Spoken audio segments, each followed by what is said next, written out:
ಈ ತಿಂಗಳು ಸಾಲ ತೀರಿಸ್ತೀನಿ ಅಂತ ಹೋದ್ ತಿಂಗಳೇ ಹೇಳಿದ್ದೀರಾ. ಆ ಸಾಲ ತೀರ್ಸೋದಿರ್ಲಿ, ಕನಿಷ್ಠ ಈ ತಿಂಗಳು ಬಡ್ಡಿ ಕೂಡ ಕಟ್ಲಿಲ್ಲ. ಅಂದ್ರೆ ಬರ್ಬೇಕಾದ ದುಡ್ಡು ಕೈಗೆ ಬರ್ದೆ ನಿನ್ ಸಾಲ ತೀರ್ಸಕ್ ಆಗ್ಲಿಲ್ಲ. ದಯವಿಟ್ಟು ನಮ್ ಪರಿಸ್ಥಿತಿ ಅರ್ಥ ಮಾಡ್ಕೋ ವನಜಾಕ್ಷಿ. ದಯವಿಟ್ಟು ನೀವೇ ನನ್ನ ಪರಿಸ್ಥಿತಿನ ಅರ್ಥ ಮಾಡ್ಕೊಳ್ಳಿ. ನಿಮ್ ತರಾನೇ ಎಲ್ಲರೂ ಹೀಗೆ ಸಾಲನ ಬಡ್ಡಿನ ಯಾಮರಿಸಿದ್ರೆ ನಾನು ನನ್ನ ಮಕ್ಕಳು ಹೇಗ್ ಬದುಕೋದ್ ಹೇಳಿ? ನನ್ ಗಂಡಂಗೆ ನಿನ್ ಗಂಡನ್ ಹಾಕಿ ಕೆಲ್ಸ ಏನಿಲ್ವಲ್ಲ, ತಿಂಗಳು ಕಳಿಯೋದ್ರಲ್ಲಿ ಸಂಬಳ ಬರೋದಕ್ಕೆ. ನಿಮ್ಮಂಥವ್ರು ದಯೆ ತೋರಿಸಿ ಬಡ್ಡಿ ಕೊಟ್ರೇನೆ ಅಲ್ವಾ ನಮ್ಮಂಥವ್ರು ಬದುಕೋದು ಅಂತ ಅಂತೀನಿ ಅನ್ಕೊಂಡ್ಯಾ? ಹೇಳಲ್ಲ. ನಮ್ಮಂಥವ್ರು ಸಾಲ ಕೊಡೋದಕ್ಕೆ ನಿಮ್ಮಂಥವ್ರು ಬದುಕಿರೋದು. ಸಮಯಕ್ಕೆ ಸರಿಯಾಗಿ ಬಡ್ಡಿ ಕಟ್ಟದೇ ಇದ್ರೆ, ಹೇಳಿದ ಸಮಯಕ್ಕೆ ಸಾಲ ತೀರಿಸದೇ ಇದ್ರೆ ನಿಮ್ಮಂಥವ್ರು ಬದುಕಕ್ಕೆ ಆಗಲ್ಲ. ಅದನ್ನ ನೆನ್ಪಿಟ್ಕೋ. ನಿಜಾನೇ ವನಜಾಕ್ಷಿ, ನಿಮ್ಮಂತವ್ರಿಂದಲೇ ನಮ್ಮಂತವ್ರು ಬದುಕ್ತಿರೋದು. ನೀನು ಸಮಯಕ್ಕೆ ಸರಿಯಾಗಿ ಸಾಲ ಕೊಟ್ಟಿದ್ದಕ್ಕೆ ಅಲ್ವಾ ನಮ್ಮ ಮನೆಯವರಿಗೆ ಆಪರೇಷನ್ ಮಾಡ್ಸೋಕಾಯ್ತು. ಅದು ನೆನ್ಪಿದ್ಮೇಲೆ ತಿಂಗಳು ಬಡ್ಡಿ ಕೊಡ್ಬೇಕಾದ ವಿಷಯ ನೆನ್ಪಿಲ್ವಾ? ಹೇಳದ್ನಲ್ಲ ವನಜಾಕ್ಷಿ, ಸಮಯಕ್ಕೆ ದುಡ್ಡು ಬರ್ಲಿಲ್ಲ ಅಂತ. 4 ದಿನದಲ್ಲಿ ಆ ದುಡ್ಡು ಖಂಡಿತ ಬರುತ್ತೆ. ಆ ದುಡ್ಡು ಬರ್ತಿದ್ದ ಹಾಗೆ ನಿಮ್ ಸಾಲನ ಖಂಡಿತ ತೀರಿಸ್ತೀನಿ. ಗ್ಯಾರಂಟಿ ಏನು? ನಿಮಗ್ ದುಡ್ಡು ಬರತ್ತೆ ಅನ್ನೋ ಗ್ಯಾರಂಟಿ ಏನು? ಬಂದ್ರು ಆ ದುಡ್ಡಿಂದ ನನ್ ಸಾಲ ತೀರಿಸ್ತೀರ ಅನ್ನೋ ಗ್ಯಾರಂಟಿ ಏನು? ಅದಕ್ಕೆ ನಿಮ್ ಮಗಳನ್ನ ನನ್ನ ಹತ್ರನೇ ಇಟ್ಕೊಂಡಿರ್ತೀನಿ. ಚಿಕ್ಕ ಮಗು, ಅವಳನ್ನ ಮತ್ತೆ ನೀನ್ ದೊಡ್ಡವಳಲ್ವಾ? ನಿನ್ ಕುತ್ತಿಗೆಯಲ್ಲಿರೋ ತಾಳಿನ ಅಡ ಇಡು. ತಾಳಿ ಅಡ ಇಡು ಅಂದೆ ಅಂತ ಪಕ್ಕದಲ್ಲೇ ಗಂಡ ಇರುವಾಗ್ಲೇ ತೆಗೆದು ನನ್ ಕೈ ಕೊಡೋದ್ ಬೇಡ. ಒಳಗಡೆ ಹೋಗಿ ಅರ್ಶನದ ದಾರ ಕಟ್ಕೊಂಡು ಆ ತಾಳಿನ ನನ್ ಕೈ ತಂದ್ಕೊಡು. ಅಲ್ಲಿವರೆಗೂ ಏನ್ ಮಾಡೋದು? ಆ ತಾಳಿನ ತೆಗೆದುಕೊಡು. ಇರು, ಹೋಗಿ ಅರ್ಶನದ ದಾರ ತರ್ತೀನಿ. ಅದನ್ನ ಕಟ್ಕೊಂಡು ಆ ತಾಳಿನ ನನ್ ಕೈ ಕೊಡ್ಬೋದು.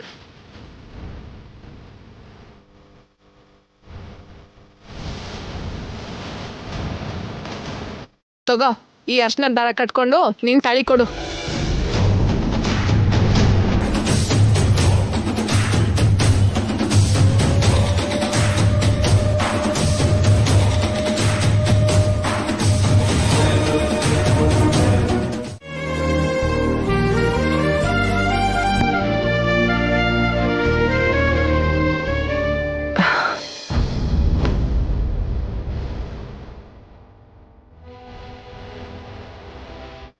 ಏನ್ರಿ, ನನಗೆ ರಕ್ತದಾನ ಮಾಡಿದ್ದು ಇವರೇ.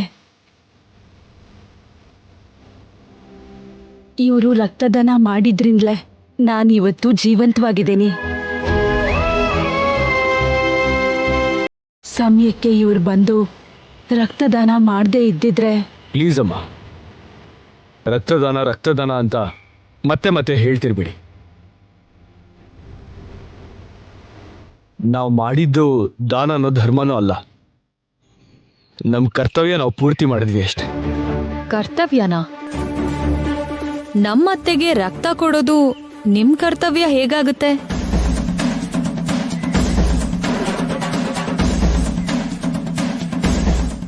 ಅದು ಕರ್ತವ್ಯ ಅಂದ್ರೆ ಅದೇನಂದ್ರೆ, ಕಣ್ಮುಂದೆ ಒಬ್ರು ನೋವಲ್ಲಿದ್ದಾಗ ಅವ್ರಿಗೆ ಸಹಾಯ ಮಾಡೋದು ಪ್ರತಿ ಮನುಷ್ಯನ್ ಕರ್ತವ್ಯನೇ ಅಲ್ವಾ?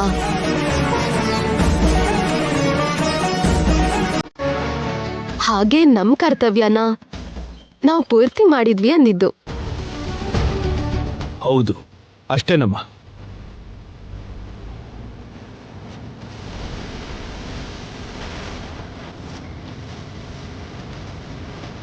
ಮಾವ ಏನು ಇವ್ರ ಕಡೆ ಹಾಗ್ ನೋಡ್ತಿದಾರಲ್ಲ?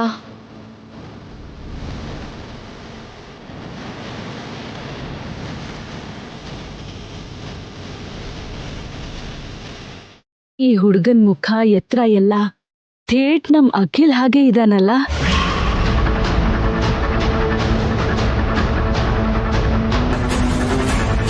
ಈ ಹುಡುಗನ್ನ ನೋಡ್ತಿದ್ದ ಹಾಗೆ ನಿಮ್ ಮಾವನ್ಗೆ ಮಗ ನೆನ್ಪಾಗಿರ್ಬೇಕು. ನಂದು ಕೂಡ ನಿಮ್ ಮಗನೇ ಅನ್ಕೊಳ್ಳಿ ಸರ್. ಏನು ಮಾವ, ಏನು ಹೇಳೋ ಪ್ರಯತ್ನ ಮಾಡ್ತಿರೋ ಹಾಗಿದೆ. ಏನಾಯ್ತು?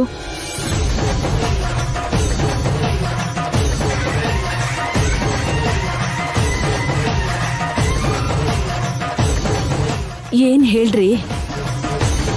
ಏನ್ ಹೇಳ್ಬೇಕು ಅಂತ ಅನ್ಕೋತಿದ್ದೀರಾ? ಹೇಳಿ ಸರ್, ನೀವು ಏನು ಹೇಳ್ಬೇಕು ಅಂತಿದ್ದೀರೋ ಹೇಳಿ. ಇವ್ರಿಗೆ ಮನೆ ತೋರ್ಸಮ್ಮ. ಹಾ, ಇದೊಂದ್ ದೊಡ್ಡ ತಾಜ್ ಮೆಹಲ್. ನಾನ್ ಇವ್ರಿಗೆ ಗೈಡ್. ಮನೆಯೆಲ್ಲ ತೋರಿಸ್ಬೇಕು. ಹ್ಮ್.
ನೀವು ರೂಮ್ ನೋಡ್ತಾ ಇರಿ, ನಾನ್ ಫೋನ್ ಮಾಡಿ ಬರ್ತೀನಿ. ಆಯ್ತು ಮೇಡಮ್.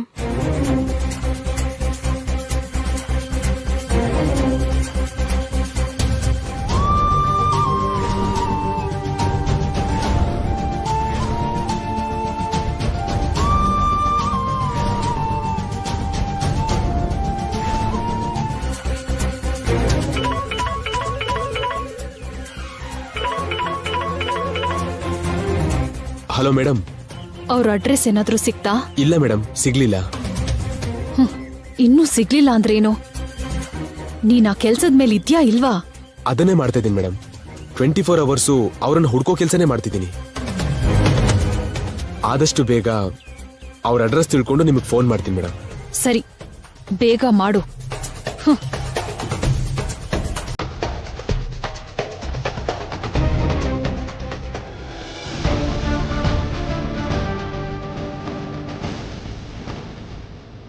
ಬನ್ನಿ.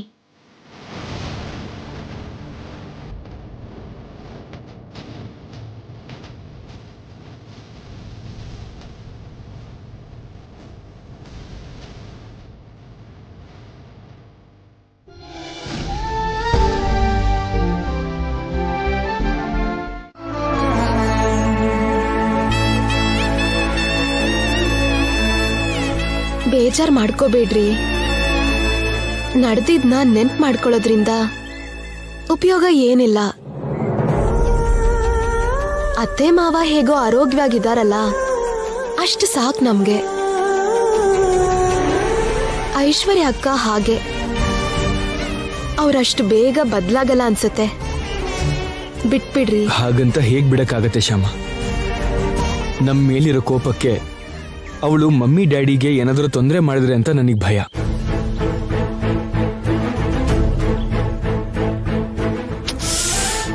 ಭಯ ಪಡ್ಬೇಡ್ರಿ, ಅಂಥದ್ದೇನೂ ಆಗಲ್ಲ. ಕೃಷ್ಣ ಇದಾನಲ್ಲ, ಹಾಗೇನೂ ಆಗಲ್ಲ. ನೀವ್ ಧೈರ್ಯವಾಗಿರಿ. ಅತ್ತೆ ಅತ್ತೆ, ಯಾಕತ್ತೆ ಹೀಗಿದ್ದೀರಾ? ಹೇಗಿದ್ದೀವಿ? ಚೆನ್ನಾಗೇ ಇದೀವಲ್ಲ, ಅಲ್ವೇನ್ರಿ? ಹೌದು, ಚೆನ್ನಾಗೇ ಇದೀವಿ. ಇಲ್ಲ, ನಿಮ್ ಮುಖ ಯಾಕೋ ಒಂಥರ ಇದೆ. ಒಂಥರ ಇದ್ಯಾ? ಅಂದ್ರೆ ಡಲ್ ಆಗಿದ್ದೀರಾ. ಊಟ ಮಾಡಿಲ್ವಾ ನೀವು? ತಿಂದಿಲ್ವೋ ಇಲ್ಲ ಅಡ್ಗೆನೆ ಮಾಡಿಲ್ವೇನೋ? ಹಾಗೇನಿಲ್ಲ ಅಮ್ಮ, ಅಡ್ಗೆ ಮಾಡಿದ್ದೀನಿ. ಹೌದಾ?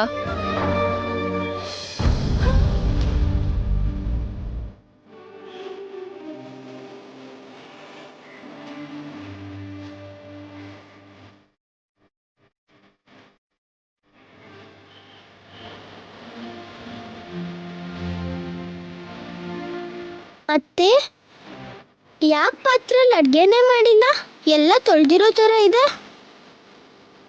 ನಾವು ಊಟ ಮಾಡಾದ್ಮೇಲೆ ತಿಂದಿರೋ ಪಾತ್ರೆ ಎಲ್ಲ ತೊಳೆದಿಟ್ಟಿದೀವಿ ಅಂತ. ಹೌದಾ? ಬಾರಕ್ಕ, ಅವರಿಬ್ರು ಊಟ ಮಾಡಿ ತಿಂದಾದ್ಮೇಲೆ ಪಾತ್ರೆ ತೊಳ್ದಿರೋದು. ನಡಿ, ನಾವು ಹೋಗೋಣ.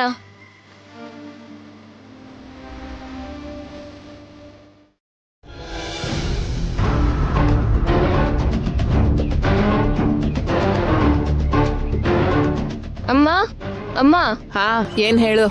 ತುಳಸಿ ಅತ್ತೆ ಯಾಕೋ ಡಲ್ ಆಗಿದ್ದಾರೆ ಅಮ್ಮ. ಅವ್ರ ಮನೇಲಿ ಇನ್ನೂ ಅಡ್ಗೆ ಮಾಡಿರೋ ಥರನೇ ಕಾಣ್ತಿಲ್ಲ. ಅಮ್ಮ, ತುಳಸಿ ಅತ್ತೆ ಹತ್ರ ಯಾವಾಗ್ಲೂ ನೀನು ಅಡ್ಗೆ ಮಾಡಿಸ್ಕೊತೀಯಲ್ವಾ? ಇವತ್ತು ನೀನ್ ಅವ್ರಿಗೆ ಅಡ್ಗೆ ಮಾಡ್ಕೊಡ್ಬೋದಲ್ವಾ? ಚಿಕ್ಕ ಹುಡ್ಗ ಆದ್ರೂ ಚೆನ್ನಾಗಿ ಹೇಳ್ದೆ ಕಣೋ. ಹೌದು, ಚಿಕ್ಕ ಹುಡ್ಗ ಚೆನ್ನಾಗೇ ಹೇಳ್ದ. ನೀವ್ ದೊಡ್ಡೋರಲ್ವಾ, ನೀವೇನ್ ಹೇಳ್ತೀರಾ? ನಮ್ ಮನೆಯಲ್ಲಿ ಅಡ್ಗೆ ಮಾಡಿರ್ತೀಯಲ್ಲ ವನಜಾಕ್ಷಿ, ಅದನ್ನ ತಗೊಂಡೋಗಿ ಅವ್ರಿಗೆ ಕೊಡು. ಇನ್ನು ನಾನ್ ಅಡ್ಗೆ ಮಾಡಿಲ್ಲ. ಹೆದರ್ಬೇಡ, ಇವಾಗ ಮಾಡ್ತೀನಿರು. ಇದೇನ್ ವನಜಾಕ್ಷಿ, ಅಡ್ಗೆ ಮಾಡೋದಕ್ಕೆ ಈ ಕಡೆ ಹೋಗ್ಬೇಕು, ಆದ್ರೆ ಅವ್ರ ಮನೆಗೆ ಹೋಗ್ತಾ ಇದೆಯಲ್ಲ? ತುಳಸಿ ಮನೆಗ್ ಹೋಗಿ ಅವ್ರ ಮನೆ ಗ್ಯಾಸ್ ಸ್ಟವ್ ಅಲ್ಲೇ ಅವ್ರ ಮನೇಲಿರೋ ರೇಷನ್ ಇಂದಾನೆ ಅವ್ರಿಗೆ ಅಡ್ಗೆ ಮಾಡಿ ಬಡಿಸ್ತೀನಿ. ಒಂದ್ ಅರ್ಧ ಗಂಟೆ ಆಗ್ಲಿ, ನೀವು ಕೂಡ ಅಲ್ಲಿಗೆ ಬಂದ್ಬಿಡಿ. ಎಲ್ಲಾರ್ಗೂ ಅಲ್ಲೇ ಊಟ. ಏನ್ ಹಾಗ್ ನೋಡ್ತಿದ್ಯಾ? ಅಲ್ಲಿ ಇಲ್ಲಿ ಎರಡ್ ಕಡೆ ಅಡ್ಗೆ ಮಾಡೋದ್ ಯಾಕೆ ಅಂತ ಅವ್ರ ಮನೇಲೆ ಅಡ್ಗೆ ಮಾಡ್ತಾ ಇದೀನಿ. ಹಾಗ್ ಮಾಡೋದನ್ನ ನಮ್ಮನೆಲ್ಲೇ ಮಾಡ್ಬೋದಲ್ಲ? ಪಕ್ಕದ ಮನೇಲಿ ಅಡ್ಗೆ ಮಾಡ್ಕೊಂಡ್ ತಿಂದ್ರೆ ರುಚಿಯಾಗಿರತ್ತೆ. ಪಾರ್ಟ್ನರ್ಸ್ ಆಗಿ ಸೇರಿ ಬಿಸ್ನೆಸ್ ಮಾಡೋಣ, ಏನಂತೀರಾ? ಸಾರಿ ಸರ್, ಕಸ್ಟಮರ್ ಜೊತೆ ಪಾರ್ಟ್ನರ್ಶಿಪ್ ಮಾಡೋದಕ್ಕೆ ನಮ್ಮ MD ಒಪ್ಕೊಳ್ಳೋದಿಲ್ಲ. ನಿಮ್ಮ ಅಮೌಂಟ್ ರೆಡಿ ಆದಮೇಲೆ ಅಡ್ವಾನ್ಸ್ ಕೊಡಿ, ಆಗಲೇ ಬಿಸ್ನೆಸ್ ಸ್ಟಾರ್ಟ್ ಮಾಡೋಣ. ಬರ್ತೀನಿ ಸರ್.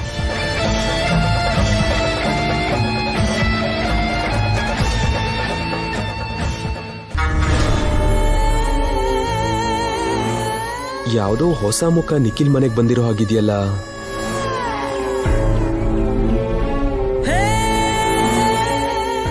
ಯಾರಿರ್ಬೋದು ನೋಡೋಣ. ಏನ್ರಿ ಹೀಗಾಯ್ತು? ಒಳ್ಳೆ ಬಿಸ್ನೆಸ್ ಮಾಡೋ ಐಡಿಯಾ ಮಾಡಿದ್ವಿ, ಆದ್ರೆ 5 ಲಕ್ಷ ಕೊಡದೇ ಇದ್ರೆ ಆ ಬಿಸ್ನೆಸ್ ಸ್ಟಾರ್ಟ್ ಮಾಡಲ್ಲ ಅಂತ ಹೇಳಿದ್ದಾರೆ. ಏನ್ ಮಾಡ್ಬೇಕು ಅಂತ ಅರ್ಥನೇ ಆಗ್ತಿಲ್ಲ ರೀ. ನನಗೂ ಅದೇ ಅರ್ಥ ಆಗ್ತಿಲ್ಲ ತುಳಸಿ. ಈಗಿಂದೀಗ 5 ಲಕ್ಷ ಅಂದ್ರೆ ನಾವೆಲ್ಲಿಂದ ತರದು? ನಮಗೆ ಯಾರು ಕೊಡ್ತಾರೆ? ವಂಜಾಕ್ಷಿ ಅದ್ಕೆ ಹತ್ರನೇ ಸಾಲ ಕೇಳಿ ನೋಡ್ತೀರಾ? ಅರ್ಜೆಂಟಾಗಿ ಇವರಿಗೆ 5 ಲಕ್ಷ ಬೇಕಾಗಿದೆ ಅಂತಾಯ್ತು. ಈಗೇನಾದ್ರೂ ಅಕ್ಕ ಇವ್ರಿಗೆ 5 ಲಕ್ಷ ಕೊಟ್ಲು ಅಂದ್ರೆ ಇವ್ರು ನನ್ನ ಕೈಯಿಂದ ಜಾರ್ ಹೋಗ್ತಾರೆ. ತುಳಸಿನ ಬಾಸ್ ಹತ್ರ ಕರ್ಕೊಂಡು ಹೋಗಕ್ಕಾಗಲ್ಲ. ಇವ್ರಿಗೆ ದುಡ್ಡಿನ ಅಗತ್ಯ ಇಲ್ದಿದ್ರೆ ನನ್ನ ಕೆಲಸ ಈಸಿಯಾಗಲ್ಲ. ಏನ್ ಮಾಡ್ಲಿ ಈಗ? ಹಾ, ಅಕ್ಕನ ಹತ್ರ ಹೋಗಿ ಸಾಲ ಕೊಡ್ಬೇಡ ಅಂತ ಹೇಳ್ಬೇಕು. ಹೌದು ಐಶ್ವರ್ಯ, ನೀನೇ ನೋಡ್ಕೋಬೇಕು. 2 ಕಂಪ್ನಿ ಕೆಲ್ಸಾನು ನೀನೇ ನೋಡ್ಕೋಬೇಕು. ಮಾಡ್ಬೇಕಾತ್ತೆ? ಮಾಡ್ಬೇಕಮ್ಮ, 2 ಕಂಪ್ನಿ ಕೆಲ್ಸಾನು ನೀನೇ ನೋಡ್ಕೋಬೇಕು. ಈ ಮಾತು ನಿಂಬಾಯಿಂದ ಬರ್ಬೇಕು ಅಂತಿದ್ದೆ ನನ್ ಪ್ಲಾನ್. ಇವತ್ತಿಂದ ಎಲ್ಲ ಕೆಲ್ಸಾನು ನೀನೇ ನೋಡ್ಕೋಬೇಕಮ್ಮ. ನೋಡ್ಕೋಬಹುದು ಅತ್ತೆ, ಆದ್ರೆ ಚಿಕ್ಕ ಪ್ರಾಬ್ಲಮ್ ಇದೆ. ಏನಮ್ಮ? ಕಂಪ್ನಿಗೆ ಸಂಬಂಧಪಟ್ಟಂಗೆ ನಾನು ಯಾವ ಡಿಸಿಷನ್ ತಗೊಳಕ್ಕೂ ನನಗೆ ಅವಕಾಶ ಅಧಿಕಾರ ಇಲ್ವಲ್ಲ.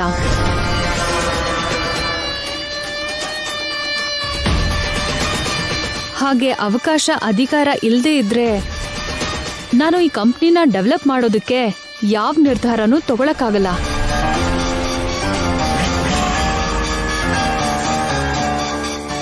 ಹಾಗಾಗ್ಬೇಕು ಅಂದ್ರೆ ಮಾವ ನನಗೆ ಪವರ್ ಆಫ್ ಅಟರ್ನಿ ಕೊಡ್ಬೇಕು.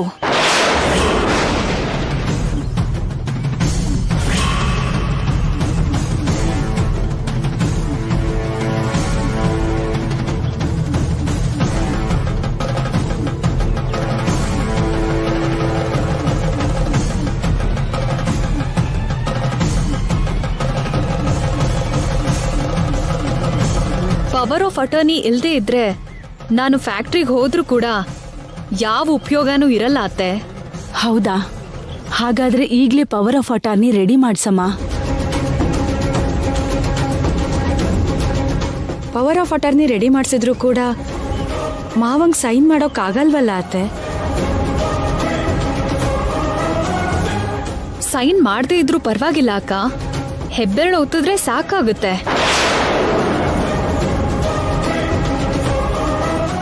ಸೈನ್ ಮಾಡದೇ ಇರೋ ಪರಿಸ್ಥಿತಿಲಿ ಥಂಬ್ ಸೈನ್ ಕೂಡ ಮಾಡಬಹುದು.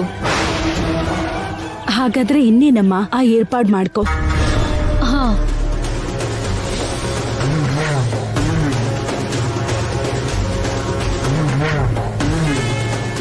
ತಗೊಳ್ಳಿ ಅತ್ತೆ ಸ್ಟ್ಯಾಂಪ್ ಪೇಪರ್ಸ್. ನಿಮ್ ಕೈಯಿಂದಾನೇ ಮಾವನ್ ಹೆಬ್ಬೆರಳು ತಗೊಂಡು ನೀವೇ ಥಂಬ್ ಸೈನ್ ಮಾಡಿಸಿ ತಗೊಳ್ಳಿ. ಸರಿನಮ್ಮ.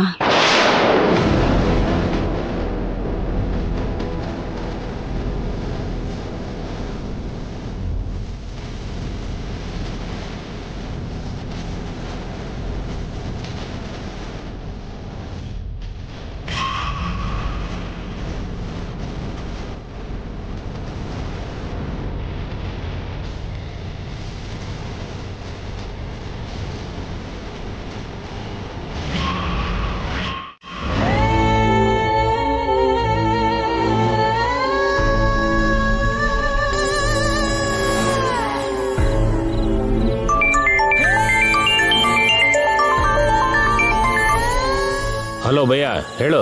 ಹಲೋ ರಶೀದ್, ಬಂಗಾರದ ಗೊಂಬೆ ಬಲೆಗ್ ಬಿದ್ದಿದೆ.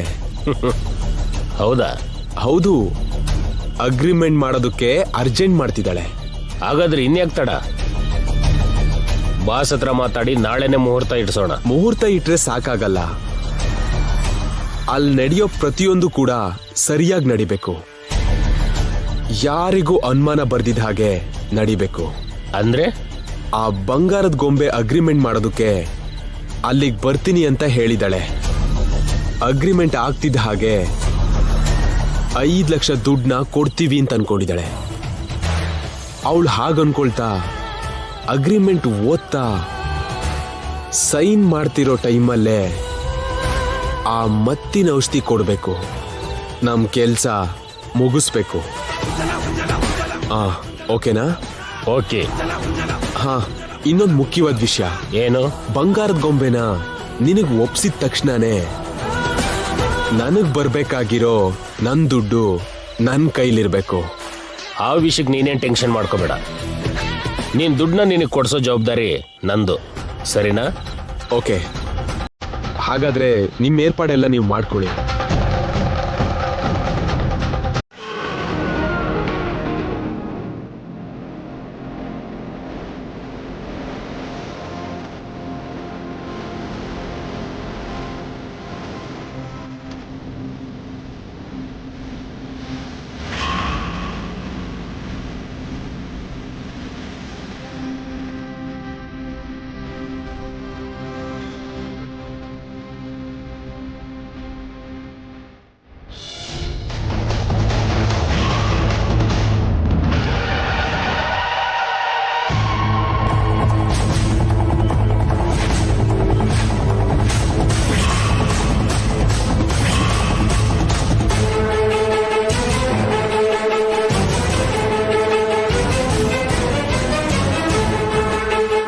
ಗುಡ್. ಹೀಗೆ ಟೈಮಿಗೆ ಟ್ಯಾಬ್ಲೆಟ್ಸ್ ಕೊಟ್ಟು ಇಂಜೆಕ್ಷನ್ ಕೊಟ್ರೆ ಮಾವಂಗೆ ಬೇಗ ಹುಷಾರಾಗುತ್ತೆ. Okay madam.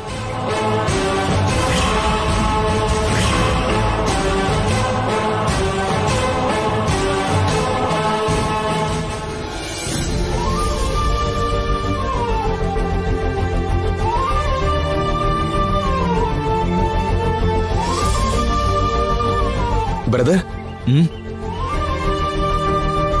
ಏನು ಬ್ರದರ್?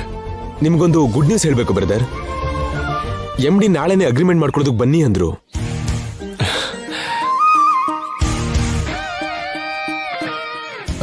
ನಾಳೆ ಮಾರ್ನಿಂಗ್ ಕರೆಕ್ಟ್ ಆಗಿ 10 o'clockಗೆ ಆಫೀಸಿಗೆ ಬರಕ್ ಹೇಳಿದ್ರು. ನಾವು ಹೋಗೋದ್ರೊಳಗೆ ಅಲ್ಲಿ ಅಗ್ರಿಮೆಂಟ್ ಪೇಪರ್ಸ್ ಎಲ್ಲ ರೆಡಿ ಆಗಿರುತ್ತೆ. ಅಗ್ರಿಮೆಂಟ್ ಪೇಪರ್ಸ್ನ 1-2 ಸಲ ಓದೋದು, ಅದಕ್ಕೆ ಸೈನ್ ಮಾಡೋದು, ದುಡ್ಡು ತಗೊಳ್ಳೋದು, ಬರೋದು, ಅಷ್ಟೇ. Thank you brother, thank you very much. ಅಬ್ಬಬ್ಬಬ್ಬಾ, ಎಷ್ಟು ಸಲ ಹೇಳ್ತೀರಿ ಬ್ರದರ್, ನಮ್ಮಲ್ಲ ಥ್ಯಾಂಕ್ಸ್ ಯಾಕೆ? ಆ ಮಾತನ್ನ ಹೇಳಿ ಹೇಳಿ ನಿಮ್ ಬಾಯಿಗೆ ನೋವಾಗ್ಬೋದೇನೋ, ನಿಮ್ ಅಭ್ಯಾಸ ಮಾತ್ರ ಬದಲಾಗಿಲ್ಲ. ಅಮ್ಮ ತುಳಸಿ, ಮಾರ್ನಿಂಗ್ 10 o'clockಗೆ ಬ್ರದರ್ ರೈಡಿಗೆ ಹೋಗ್ತಾರಲ್ವಾ? ನೋ ಪ್ರಾಬ್ಲಮ್, ಅವ್ರ ಕೆಲಸ ಅವ್ರು ನೋಡ್ಕೊಳ್ಳಿ. ನಾನು 9:30ಗೆಲ್ಲ ಬರ್ತೀನಿ. ನೀನು ರೆಡಿಯಾಗಿರು. ನಿನ್ನನ್ನು ನಾನು ಆಫೀಸಿಗೆ ಕರ್ಕೊಂಡು ಹೋಗಿ ಅಗ್ರಿಮೆಂಟ್ ಮಾಡಿಸ್ತೀನಿ. ಅಗ್ರಿಮೆಂಟ್ಗೆ ನಾನು ಕೂಡ ಬರ್ತೀನಿ ಬ್ರದರ್.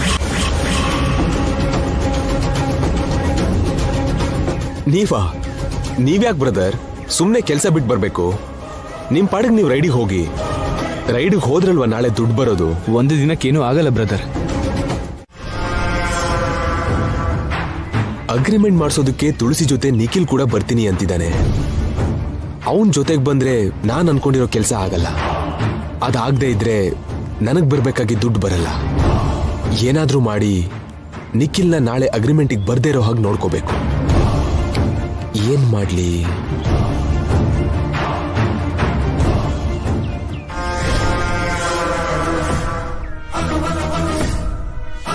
ಎಸ್. ಅಕ್ಕ ಅಕ್ಕ, ಏನೋ ಬ್ರಹ್ಮ? ಇದ್ದಕ್ಕಿದ್ದ ಹಾಗೆ ನಿನಗೊಂದು 5,000 ಸಿಕ್ತು ಅಂತ ಅಂದ್ಕೋ. ಏನ್ ಮಾಡ್ತೀಯಾ? ಏನ್ ಮಾಡ್ತೀನಿ?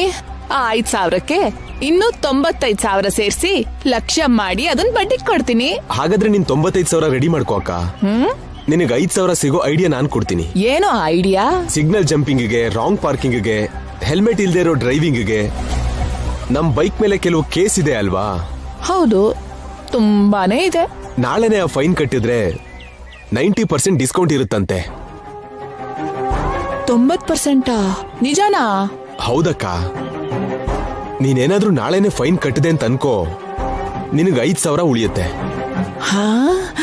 5,000 ಕಡಿಮೆ ಆದ್ರೆ ನಿನಗೆ 5,000 ಉಳಿದ ಹಾಗಲ್ವಾ? ಹೌದು, ಉಳಿದ ಹಾಗೇನೆ. ನಾಳೆ ಬೆಳಿಗ್ಗೆನೆ ಹೋಗಿ ಆ ಫೈನ್ ಕಟ್ಬಾ. ನನ್ಗಾಗಲ್ಲ ಅಕ್ಕ, ನನಗೆ ಬೇರೆ ಕೆಲಸ ಇದೆ. ಏನ್ ಕೆಲ್ಸ ಇದೆಯೋ? ಅದೇ ನಾಳೆ ನಮ್ ಪಾರ್ಟ್ನರ್ ಜೊತೆ ಮೀಟಿಂಗ್ ಇದೆ. ಮತ್ತಿವಾಗ ಏನ್ ಮಾಡ್ಲಿ? ಏನ್ ಮಾಡ್ಲಿ ಅಂತೀಯಲ್ಲಕ್ಕ, ನಮ್ಮ ನಿಖಿಲ್ ಇದಾರಲ್ಲ, ಅವ್ರ ಹತ್ರ ಕಟ್ಸಿದ್ರೆ ಆಯ್ತು. ಒಳ್ಳೆ ಐಡಿಯಾ ಕೊಟ್ಟೆ.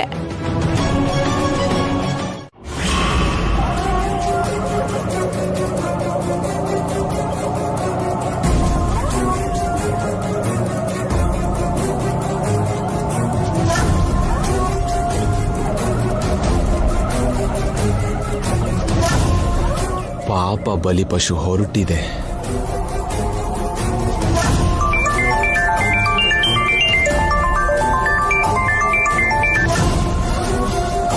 ಹಲೋ, MD ಸರ್ ಬಂದಿದ್ದಾರಾ? ಓಕೆ, ನಾವು ಬರ್ತಾ ಇದ್ದೀವಿ. ನಾನು ತುಳಸಿನ ಕರ್ಕೊಂಡು ಹೊರಟಿದ್ದೀನಿ. Agreement ready ಆಗಿದೆಯಲ್ವಾ? ದುಡ್ಡು ಕೂಡ ರೆಡಿ ಇದೆ ಅಲ್ವಾ? ಓಕೆ, ಏನಿಲ್ಲ, ಅಗ್ರಿಮೆಂಟ್ ಆಗ್ತಿದ್ದ ಹಾಗೆ ದುಡ್ಡು ಬೇಕಲ್ಲ, ಸ್ವಲ್ಪ ಅರ್ಜೆಂಟು, ಅದಕ್ಕೆ. ಓಕೆ, ಬರ್ತೀವಿ. ಒಂದು 10 ಮಿನಿಟ್ಸಲ್ಲಿ ಅಲ್ಲಿರ್ತೀವಿ.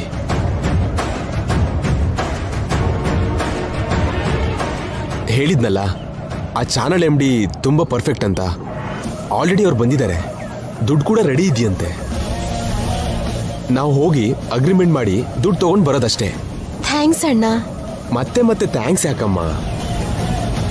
ಆ 5 ಲಕ್ಷ ತಗೊಂಡು ಹೋಗಿ ಆಪ್ ಡಿಸೈನರ್ಸ್ಗೆ ಕೊಟ್ರೆ ತಕ್ಷಣ ನಾವ್ ಅನ್ಕೊಂಡಿದ್ ಬಿಸ್ನೆಸ್ ಸ್ಟಾರ್ಟ್ ಮಾಡ್ಬೋದು.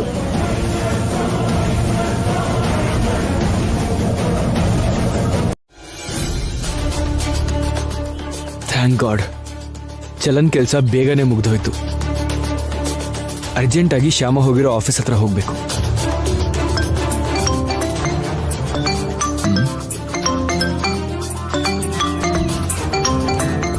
ಏನಿದು, ಆ್ಯಪ್ ಡೆವಲಪರ್ಸ್ ಫೋನ್ ಮಾಡ್ತಿದ್ದಾರೆ. ಹಲೋ ರಾಜೇಶ್ ಅವರೇ, good morning. Very good morning Nikhil ಅವರೇ. ಹೇಳಿ ಸರ್. ನಿಮ್ಮ ಆ್ಯಪ್ ಬಗ್ಗೆ ನಿಮ್ಮ ಹತ್ರ ಸ್ವಲ್ಪ ಮಾತಾಡಬೇಕಿತ್ತು. ಫ್ರೀ ಇದ್ದೀರಾ? ಮಾತಾಡಕ್ ಏನಿದೆ ಸರ್, 5 ಲಕ್ಷ ಕೊಡದೇ ಇದ್ರೆ ನೀವ ವರ್ಕ್ ಮಾಡಲ್ಲ ಅಂದ್ರಲ್ಲ. ಹೇಳಿದ್ವಿ ಸರ್, ಆದರೆ ನಾವು MD ಜೊತೆ ಡಿಸ್ಕಸ್ ಮಾಡಿದ್ಮೇಲೆ ನಿಮ್ಮ ಪ್ರಪೋಸಲ್ಗೆ ನಮ್ಮ MD ಅವ್ರು ಒಪ್ಕೊಂಡಿದ್ದಾರೆ ಸರ್. ಹೌದಾ, ಒಪ್ಕೊಂಡ್ರಾ? ಹೌದು ಸರ್, ನೀವು ಅನ್ಕೊಂಡ ಹಾಗೇನೆ ನಿಮ್ಮ ಜೊತೆ ಪಾರ್ಟ್ನರ್ ಆಗೋದಕ್ಕೆ ನಮ್ಮ MD ಅವರು ಒಪ್ಕೊಂಡಿದ್ದಾರೆ. ನಿಮ್ಮ ಸಿಂಗಲ್ ರುಪಿ ಕೂಡ ಖರ್ಚಾಗದ ಹಾಗೆ ಫ್ರೀಯಾಗಿ ಆ್ಯಪ್ ಡೆವಲಪ್ ಮಾಡ್ಕೊಡ್ತೀವಿ ಅಂತ ಹೇಳಿದ್ದಾರೆ. ಥ್ಯಾಂಕ್ ಯು ರಾಜೇಶ್ ಅವರೇ, thank you very much. You are most welcome sir. ಮಿಕ್ಕದ ವಿಷಯ ಎಲ್ಲ ನಾವು ಡೈರೆಕ್ಟಾಗಿ ಮಾತಾಡೋಣ. ಓಕೆ ಸರ್, ಇಡ್ತೀನಿ. ಬಾಯ್. ಬಾಯ್. ಇವಾಗಲೇ ಈ ಗುಡ್ ನ್ಯೂಸ್ನ ಶ್ಯಾಮಾಗಿ ಹೇಳಬೇಕು.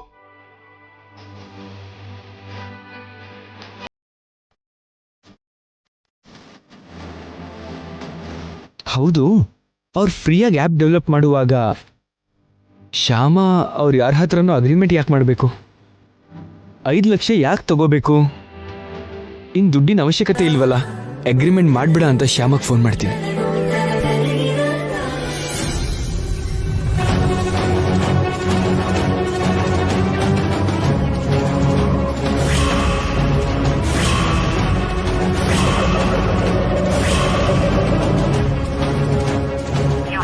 ಇದೇನು ಫೋನ್ ನಾಟ್ ರೀಚಬಲ್ ಅಂತ ಬರ್ತಿದೆ.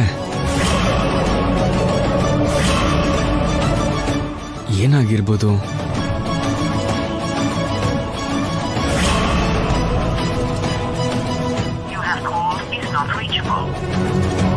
ಸಿಗ್ನಲ್ ಇಲ್ಲ ಅನ್ಸುತ್ತೆ. ಬ್ರಹ್ಮ ಅವರಿಗೊಂದ್ಸಲ ಕಾಲ್ ಮಾಡ್ತೀನಿ.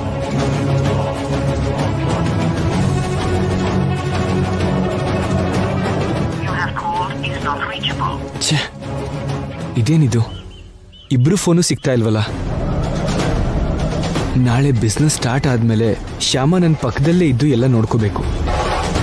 ಇವಾಗ ಅವಳು ಈ ಅಗ್ರಿಮೆಂಟಿಗೆ ಸೈನ್ ಮಾಡಿದ್ಲು ಅಂದ್ರೆ ಆಮೇಲೆ ಅವಳು ಹೇಗೆ ಸ್ಟುಡಿಯೋ ಹೋಗೋಕ್ಕಾಗತ್ತೆ? ಹೇಗೆ ಅವಳು ಹಾಡು ಹೇಳೋಕ್ಕಾಗತ್ತೆ? ಕಷ್ಟ ಆಗೋಗುತ್ತೆ. ಇಲ್ಲಿ ಬಿಸ್ನೆಸ್ ನೋಡ್ಕೊಳ್ತಾ ಅಲ್ಲಿ ಹಾಡು ಹಾಡಕ್ಕೆ ಶ್ಯಾಮಗೆ ತುಂಬ ಕಷ್ಟ ಆಗುತ್ತೆ. ಹೇಗಾದರೂ ಮಾಡಿ ಶ್ಯಾಮ ಅಗ್ರಿಮೆಂಟ್ ಮೇಲೆ ಸೈನ್ ಮಾಡಿದ ಹಾಗೆ ತಡಿಬೇಕು.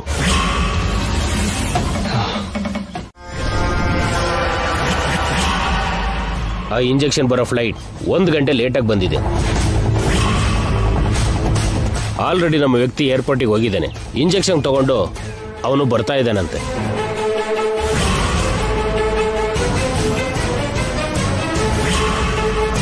ಇನ್ನು 1/4 ಗಂಟೆಲಿ ಅವನು ಬಂದ್ಬಿಡ್ತಾನೆ.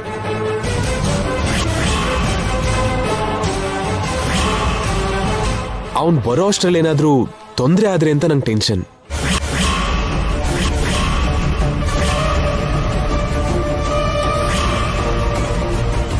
ಆ ತೊಂದರೆಗಿಂತ ಮೊದಲು ನಮ್ಮ ವ್ಯಕ್ತಿನೇ ಬರ್ತಾನೆ, ಇಂಜೆಕ್ಷನ್ ತಗೊಂಡು ಬರ್ತಾನೆ.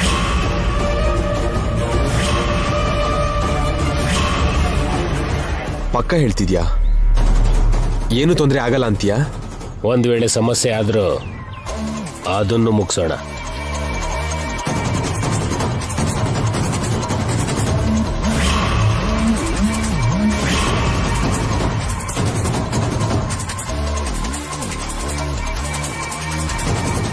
ಒಂದು ಕಾರಣ ಇದೆ. ಅದೇ ಏನು? ಆ ಕಾರಣ ಏನು ಅಂತ ಹೇಳಿ. ಕಂಡು ಹಿಡಿ ನೋಡೋಣ.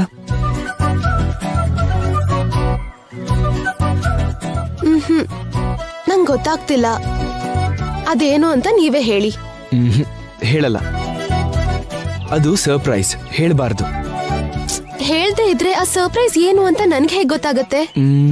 ಮನೆಗೆ ಹೋದ್ಮೇಲೆ ಹೇಳ್ತೀನಿ. ಅಬ್ಬಾ, ಮನೆಗೆ ಹೋಗೋವರೆಗೂ ಆ ಸರ್ಪ್ರೈಸ್ಗೆ ಕಾಯಕ್ ನನ್ ಕೈಲ ಆಗಲ್ಲ. ಅದೇನು ಅಂತ ಹೇಳಿ ಪ್ಲೀಸ್ ಪ್ಲೀಸ್. ಹೇಳ್ದಿದ್ರೆ ಆಗಲ್ವಾ? ಆಗಲ್ಲ, ಹೇಳಲೇಬೇಕು. ಓಕೆ, ನಾವು ಆ ಸರ್ ಜೊತೆ ಅಗ್ರಿಮೆಂಟ್ ಮಾಡ್ಬೇಕು ಅಂತ ಯಾಕೆ ಅಂದ್ಕೊಂಡ್ವಿ? ಆ 5 ಲಕ್ಷಕ್ಕೋಸ್ಕರ. ಆ 5 ಲಕ್ಷ ನಮಗೆ ಯಾಕೆ ಅಂತ ಕೇಳ್ತಾ ಇದೀರಲ್ರಿ. ನಾವ್ ಅನ್ಕೊಂಡಿದ್ ಬಿಸ್ನೆಸ್ಗೆ ಬೇಕಾಗೋ ಆಪ್ ರೆಡಿ ಮಾಡ್ಸೋದಿಕ್ಕೆ. ಆ ಆಪ್ ನಮ್ಗೆ ಫ್ರೀ ಆಗಿ ಬಂತು ಅಂದ್ಕೋ, ಆಗ ನಮ್ಗೆ 5 ಲಕ್ಷ ಬೇಕಾಗಲ್ವಲ್ಲ?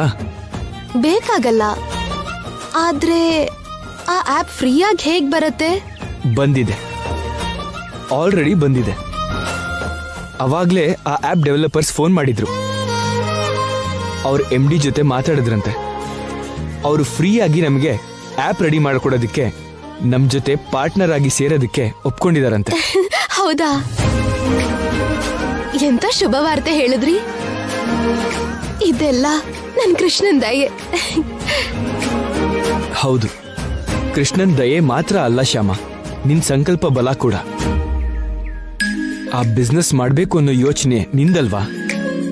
ನಿನಗ ಯೋಚನೆ ಬಂದಿದ್ದಕ್ಕೆ ಅಲ್ವಾ ಹೀಗೆ ಎಕ್ಸಿಕ್ಯೂಟ್ ಆಗಿದ್ದು? ಅಂದ್ರೆ ಅದ್ ನಿನ್ ಸಂಕಲ್ಪ ಬಲ ಅಲ್ವಾ? ಆ ಸಂಕಲ್ಪನ ನೆರವೇರಿಸಿದ್ದು ನನ್ ಕೃಷ್ಣನೇ ಅಲ್ವಾ? ಅಫ್ಕೋರ್ಸ್, ಕೃಷ್ಣನ್ ಹಾರೈಕೆ ಇದ್ರೇನೆ ಆ ರೀತಿ ಯೋಚನೆ ಬರೋದು. ಮತ್ತೆ ನನ್ ಕೃಷ್ಣ ಅಂದ್ರೆ ನೀವೇನ್ ಅನ್ಕೊಂಡಿದ್ರಿ? ಏನ್ ಅನ್ಕೋತೀನಿ? ಕೃಷ್ಣ ದಿ ಗ್ರೇಟ್ ಅನ್ಕೋತೀನಿ.